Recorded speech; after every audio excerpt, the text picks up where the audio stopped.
मासिक परीक्षाओं की तैयारी के संबंध में आज हमारे विद्यालय के अध्यापक श्री अनूप सिंह नेगी जी, जो हिंदी के अध्यापक हैं, वो आज अपने विषय के 10 महत्वपूर्ण प्रश्नों के बारे में आपको बताएंगे, उनकी व्याख्या करेंगे।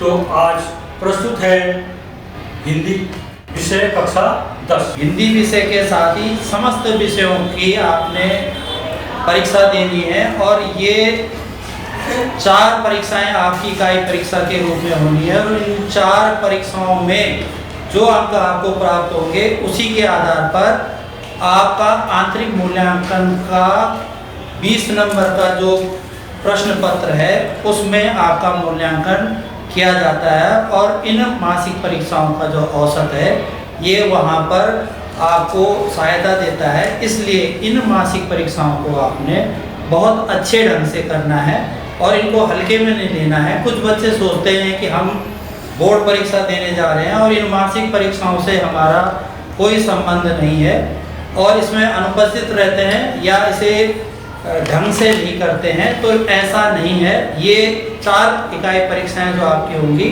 इन चारों परीक्षाओं का जो औसत होगा वो आपके आंतरिक मूल्यांकन में जोड़ा जाएगा और उसको आपने बहुत ही गंभीरता से हल करना है। तो आज हम हिंदी विषय पर आपके जो संभावित प्रश्न है इस मासिक परीक्षा के लिए, उनको आपने तैयार करना है। प्यारे बच्चों, आपका मेरे चैनल BBM लाइन में बहुत बहुत स्वागत है। अगस्त माह में मासिक परीक्षा होगी। इसमें मैंने हिंदी के कक्षा 10 के 5 प्रश्नों का आपको सैंपल पेपर दिया है। जो पाठ्यक्रम इस मासिक परीक्षा में पूछा जाता है उस पाठ्यक्रम को इसमें लिया गया है, ताकि जो ये प्रश्न हैं 10 प्रश्न, इनमें से अवश्य कई प्रश्न आपको आएंगे, तो इसकी अच्छी सी तैयारी कर लीजिएगा। तो शुरू करते हैं। द्वितीय इकाई मासिक परीक्षा माह अगस्त का ये सभी प्रश्न करने होते हैं। 5 प्रश्न होते हैं। प्रश्न संख्या 1 व 2 1 अंक का होता है, प्रश्न संख्या 3 व 4 2 अंक का और प्रश्न संख्या 5 4 अंक का होता है। प्रश्न 1 है, निम्नलिखित वाक्यों में से क्रियापद छांटकर क्रियाभेद भी लिखिए। क, एक सफेद पोष सज्जन बहुत सुविधा से पालथी मारे बैठे थे। ख है, नवाब साहब ने संगति के लिए उत्साह नहीं दिखाया। इस प्रश्न का आपने उत्तर देना है। प्रश्न 2 है, कवि बादल से फुहार रिमझिम या बरसने के स्थान पर गरजने के लिए कहता है, क्यों? प्रश्न 3, स्मृति को पाथेय बनाने से कवि का क्या आशय है? प्रश्न 4, भगत की पुत्रवधू उन्हें अकेला क्यों नहीं छोड़ना चाहती थी? प्रश्न 5, भगत के व्यक्तित्व और उनकी वेशभूषा का अपने शब्दों में चित्र प्रस्तुत कीजिए या पठित पाठ के आधार पर बाल गोविंद भगत के व्यक्तित्व पर प्रकाश डालिए। आइए, ये जो प्रश्न है सैंपल पेपर, ऐसा ही प्रश्न पत्र बन के आएगा आपके पास, लेकिन इसमें से कई प्रश्न अलग हो सकते हैं। ये ऐसा नहीं कि ये आएगा पूरा प्रश्न, ठीक है। प्रश्न पत्र का संपूर्ण हल कैसे लिखेंगे आप? प्रश्न संख्या 1, प्रश्न संख्या 1 लिख सकते हैं। प्रश्न लिखने की जरूरत नहीं, मैंने यहाँ ताकि आपकी समझ में आ जाए पूरा प्रश्न लिखा हुआ है। निम्नलिखित वाक्यों में से क्रियापद छांटकर क्रियाभेद भी लिखिए। उत्तर क्रियापद का है, जैसे पालथी मारे बैठे थे, ये क्रियापद है और ये है सामान्य क्रिया। इसका ख उत्तर होगा, नवाब साहब ने संगति के लिए उत्साह नहीं दिखाया। तो इसमें है उत्साह नहीं दिखाया और क्रिया है मूल क्रिया। प्रश्न 2, कवि बादल से फुहार रिमझिम या बरसने के स्थान पर गरजने के लिए कहता है, क्यों? उत्तर प्रश्न संख्या 2 लिखेंगे आप या उत्तर संख्या 2 लिखोगे। बादल की गर्जन में विध्वंस, विप्लव और क्रांति की चेतना परिलक्षित होती है। कवि ने इसीलिए बादल के गर्जन को बिंब के रूप में चयनित किया है। प्रश्न 3 में लिखोगे आप, स्मृति को पाथेय बनाने से कवि का क्या आशय है? उत्तर में लिखोगे आप, कवि जीवन रूपी सफर में स्वयं को अत्यधिक थका हुआ अनुभव करता है, इसलिए उसके पास स्मृतियों का ही ऐसा संबल है जिसके माध्यम से वह जीवन में आगे का रास्ता तय करेगा। पाथेय बनाने से आशय है यहाँ सहारे से। तो इस तरह से आपने प्रश्न 3 का जवाब लिखना है। प्रश्न 4, भगत की पुत्र वधू उन्हें अकेला क्यों नहीं छोड़ना चाहती थी? उत्तर है इसका, भगत की पुत्र वधू लड़के की धर्मपत्नी उनकी वृद्धावस्था के कारण उन्हें अकेला नहीं छोड़ना चाहती थी। उसका तर्क था, वृद्धावस्था में कौन भगत जी के लिए भोजन बनाएगा, बीमार पड़े तो कौन पानी देगा? उसके ससुर जी हैं, ये वृद्धावस्था में भगत जी जो है उनके ससुर जी है, तो उनकी देखभाल करना वैसे भी उनका दायित्व है। ऐसे ही सब कारणों से भगत की पुत्र वधू उन्हें अकेला नहीं छोड़ना चाहती थी। अंतिम प्रश्न, प्रश्न 5 है, ये 4 अंक का आएगा, इसको तुम और विस्तार से भी लिख सकते हो।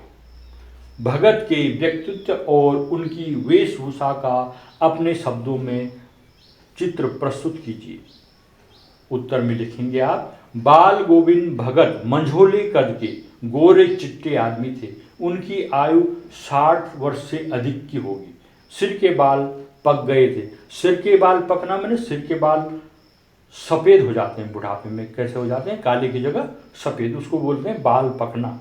वे लंबी दाढ़ी या जटाजूट तो नहीं रखते थे, किंतु दाढ़ी जरूर रखते थे जो सफ़ेद थी। कपड़े बहुत कम पहनते थे। कमर में एक लंगोटी, सिर पर कबीर पंथियों की टोपी, सर्दियों में ऊपर से एक काला कंबल ओढ़ लेते थे। मस्तक पर रामानंदी टीका लगाते थे। रामानंदी टीका माने रामानंद के जो अनुयायी हैं वो माथे पे जो टीका लगाते हैं उसका नाम है रामानंदी टीका।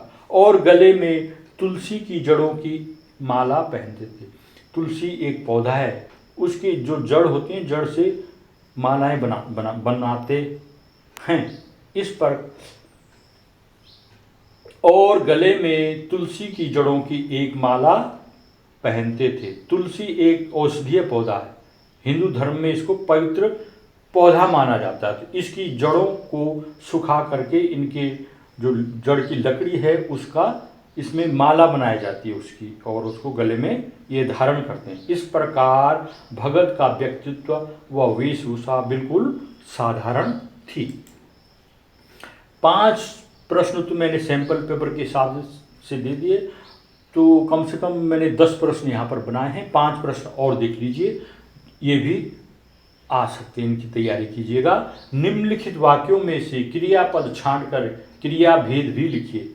नंबर 1, अकेले सफ़र का वक्त काटने के लिए ही खीरे खरीदे होंगे। तो इसमें जो खीरे खरीदे होंगे ये है क्रियापद और इसकी मूल क्रिया है। झाग निकाला, यह है क्रियापद और ये मूल क्रिया है।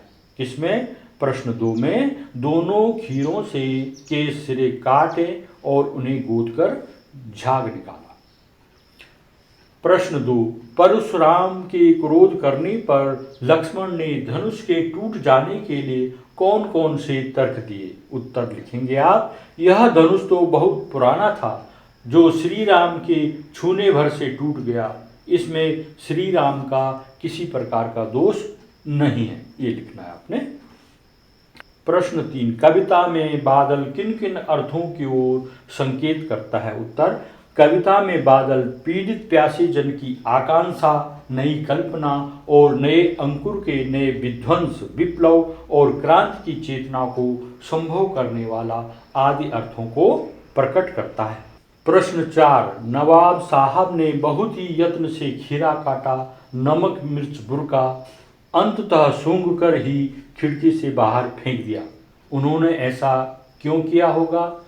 उनका ऐसा करना उनके कैसे स्वभाव को इंगित करता है? उत्तर, नवाब साहब ने ऐसा अपनी अमीरी और नवाबी तबीयत को दर्शाने के लिए किया होगा। ऐसा करने से प्रकट होता है कि नवाब साहब का स्वभाव सनकी था। वे बलपूर्वक स्वयं को लेखक के समक्ष नवाबी तबीयत का प्रस्तुत करना चाहते थे। प्रश्न 5, लेखक को नवाब साहब के किन हाव भावों से महसूस हुआ कि वे उनसे बातचीत करने के लिए तनिक भी उत्सुक नहीं हैं? लेखक की गाड़ी छूट रही थी। लेखक जरा दौड़कर सेकंड क्लास के एक डिब्बे में जा बैठा। डिब्बे में पहले से ही एक भद्र से दिखाई देने वाले लखनऊ के नवाब साहब थे।